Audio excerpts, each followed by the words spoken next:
নমস্কার বন্ধুরা, welcome back to my channel. তো আজকে ফুরজয়িত বৈশাখীতে আরেকটা নতুন ভিডিও নিয়ে আসছি। দেখুন এখানে চিকেন নিয়েছি। তো আজকে চিকেনের প্রিপারেশন বানাবো, যেটা হচ্ছে চিকেন বাটার মশলা। তো এখানে আমি চিকেন নিয়ে নিয়েছি, যেটা প্রায় 700-750 মতো ওয়েট আছে। তো চিকেনটাকে আমি খুব ভালো করে ধুয়ে আমি এখানে রেখেছি। এইবার আমি চিকেনটাকে ম্যারিনেট করব। একটা বোল নিয়ে নিয়েছি। এবার আমি এর মধ্যে 3 চামচ টক দই দিয়ে দিচ্ছি। টক দইটা অল্প জল ঝরানো আছে। তারপর এর মধ্যে আমি দিয়ে দিচ্ছি 2 চামচ আদা রসুন পেস্ট।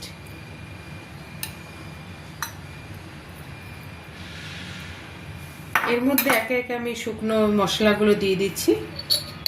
লবণ দিয়ে দিলাম আমি এখানে 1 চামচ লবণ দিলাম। টেস্ট অনুযায়ী আপনারা লবণ দেবেন। তারপর এর মধ্যে আমি জিরের গুঁড়ো দিচ্ছি, 1/2 চামচ জিরের গুঁড়ো দিচ্ছি। 1/2 চামচ আমি ধনের গুঁড়ো দেব।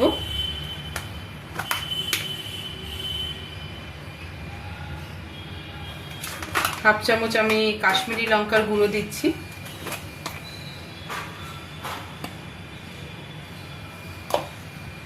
আর একটু গরম মশলা।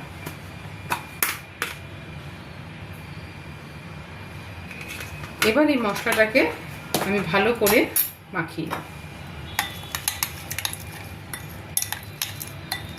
মশলাটা মাখানোর পরে মাংসটা তো আমি জল ঝরিয়ে রেখেছিলাম, মাংসগুলো আমি এর মধ্যে দিয়ে খুব ভালো করে মাখিয়ে নেব। সব মাংসগুলো এর মধ্যে দিয়ে দিচ্ছি।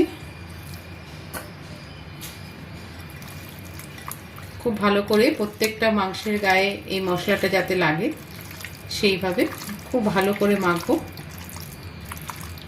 আমি এর মধ্যে একটু সামান্য সরষের তেল দিয়ে দিচ্ছি। একটু সরষের তেল এর মধ্যে একটু দিয়ে দিলাম। দিয়ে এবার খুব ভালো করে মেখে নেব। সরষের তেলটা দিলে মাংসটাও খুব সফট হয়। এমনিতেও তো টক দই আছে, তার জন্য তো সফট হবেই। তেল দিলে আর একটু সফট হয়। তো এইভাবে মাংসটা আমি মেখে নিলাম। মেখে আমি এবার মাংসটাকে প্রায় 1 ঘন্টার মতো ম্যারিনেশনে রেখে দেব।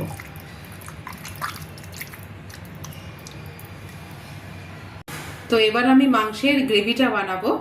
তো গ্রেভির জন্য আমার যে যে ইনগ্রেডিয়েন্টসগুলো লাগছে, এখানে আমি একটা বড় সাইজের টমেটোকে এইভাবে কিউব করে কেটে নিয়েছি। এখানে আমি 2টো বড় পেঁয়াজ নিয়েছি, এরকম ভাবে হালকা আমি কেটে নিয়েছি। এখানে আদা স্লাইস করে নিয়েছি একটা 1 ইঞ্চ। আর এখানে 6-7টা রসুন। কাজু নিয়েছি এখানে আমি 7-8টা। আর এখানে আমি শুকনো গরম মশলা নিয়েছি, সাজিরা আছে, তেজপাতা আছে, দারচিনি আছে, লবঙ্গ আছে, গোলমরিচ আছে। তো এবার আমি গ্রেভিটা বানাবো। তো এখানে দেখুন কড়াই বসিয়ে দিয়েছি। আমি এখানে বাটার দিয়ে দিলাম। বাটার দিয়ে আমি মশলাটাকে ফ্রাই করব। তো বাটার দিয়ে দিয়েছি। এবার এখানে এক এক করে মশলা, প্রথমে আমি গরম মশলাটা দিয়ে দিচ্ছি।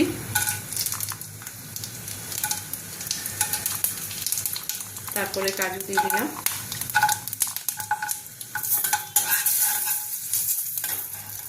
এবার এর মধ্যে পেঁয়াজটা দিয়ে দিচ্ছি।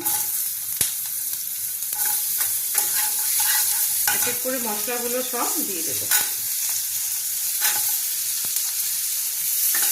হালকা করে ফ্রাই করে নেব। আদা রসুনটা দিয়ে দিলাম। টমেটোটা একটু পরে দেবো, এটা হালকা করে ফ্রাই করে নেবার পরে টমেটোটা আমি দিয়ে দেবো।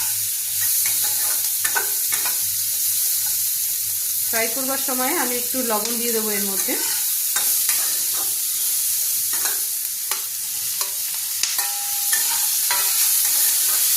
এবার একটু ভালো করে এটাকে হালকা ফ্রাই করে নেব। তো দেখুন আমি কিন্তু এখানে যে জিনিসগুলো নিয়েছিলাম সেগুলো কিন্তু ফ্রাই হয়ে গেছে। এরকম হালকা ফ্রাই করতে হবে। এবার আমি গ্যাসটা অফ করে দেবো। দিয়ে এবার আমি এটা কিছুক্ষণ ঠান্ডা হতে দেব। ঠান্ডা হওয়ার পরে কিন্তু এটা আমি মিক্সিতে ব্লেন্ড করে নেব।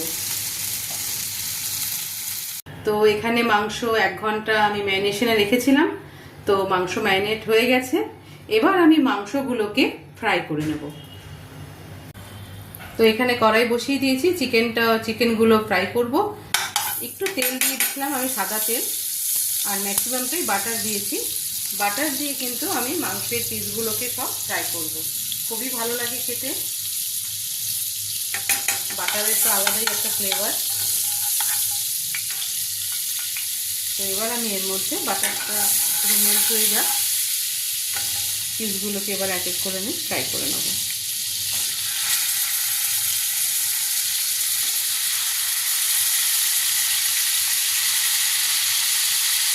মাংসগুলোকে ফ্রাই করে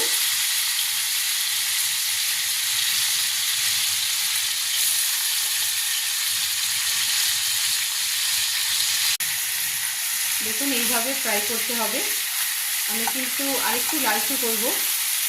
মাংস তো খুব ভালো সফট হয়ে গেছে, এখনই সফট হয়ে গেছে দেখুন। এইভাবে আমি ফ্রাই করে নেব মাংসগুলো, ফ্রাই করে সবগুলো মাংস এভাবে ফ্রাই করব। এখানে আমি মিক্সি জার নিয়ে নিয়েছি, এবার মিক্সিতে এগুলো দিয়ে দিচ্ছি।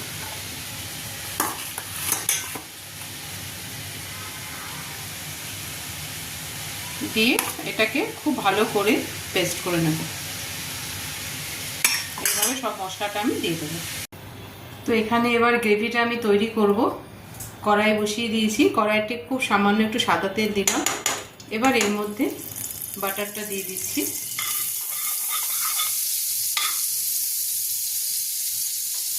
এবার যে গ্রেভিটা আমি তৈরি করেছিলাম সেই গ্রেভিটা পেস্টটা আমি দিয়ে দিলাম।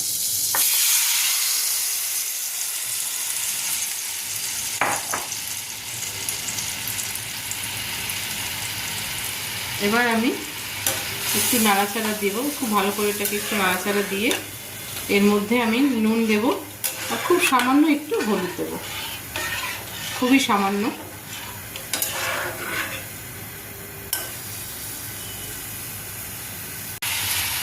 দেখুন গ্রেভিটা কিন্তু পুরো ফুটে গেছে, গা থেকে তেল ছেড়ে দিয়েছে।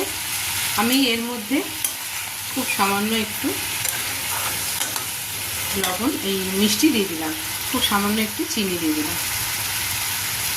গ্রেভিটা দেখুন পুরো ফুটে গেছে। এইবার আমি মাংসগুলো দিয়ে দিচ্ছি, এক এক করে সব মাংসগুলো দিয়ে দেবো। তো দেখুন আজকে আমার চিকেন বাটার মশলা পুরোপুরি কমপ্লিট হয়ে গেছে। আমি কিন্তু এর মধ্যে কস্তুরি মেথিটাও দিয়ে দিয়েছিলাম, যেটা আমি স্কিপ করে গেছি ভিডিওটা তুলতে। তো আমি এখানে কস্তুরি মেথি দিয়ে দিয়েছি। এবার আমি এটাকে, যেই চিকেন মশলা বাটার মশলা, আমি এবার এটাকে নামিয়ে ফেলবো। তো দেখুন আমি তো নামিয়ে ফেলেছি। এবার আমি ওপর থেকে জাস্ট একটা বাটার দিয়ে দিচ্ছি। বাটারেরও ফ্লেভার থাকবে, খেতেও ভীষণ ভালো টেস্ট লাগবে। তো বাটারটা আমি দিয়ে দিলাম। তো বন্ধুরা, তো আজকে আমার যে চিকেন বাটার মশলা রেসিপিটা খুব তাড়াতাড়ি হয়ে গেছে, আপনাদের জন্য রেসিপিটা দেখালাম। তো বন্ধুরা, আজকে আমার চিকেন বাটার মশলা রেসিপিটা পুরোপুরিভাবে কমপ্লিট হয়ে গেছে। সামনেই তো ফেস্টিভ্যাল আসছে, খুব কম সময়ে তাড়াতাড়ি হয়ে যায়। আপনারা অবশ্যই বাড়িতে ট্রাই করবেন। ফেস্টিভ মুডে তো খেতে ভীষণই ভালো লাগে, ফ্যামিলির সাথে, বাচ্চার সাথে। বাচ্চারা তো খুবই পছন্দ করে, কারণ এর মধ্যে ঝালের পরিমাণ ভীষণই কম। তো চিকেন বাটার মশলা রেসিপিটা কেমন লাগলো অবশ্যই জানাবেন কমেন্ট বক্সে। আর ফুডস উইথ বৈশাখী চ্যানেলটার জন্য দেখার জন্য অনেক অনেক ধন্যবাদ রইল।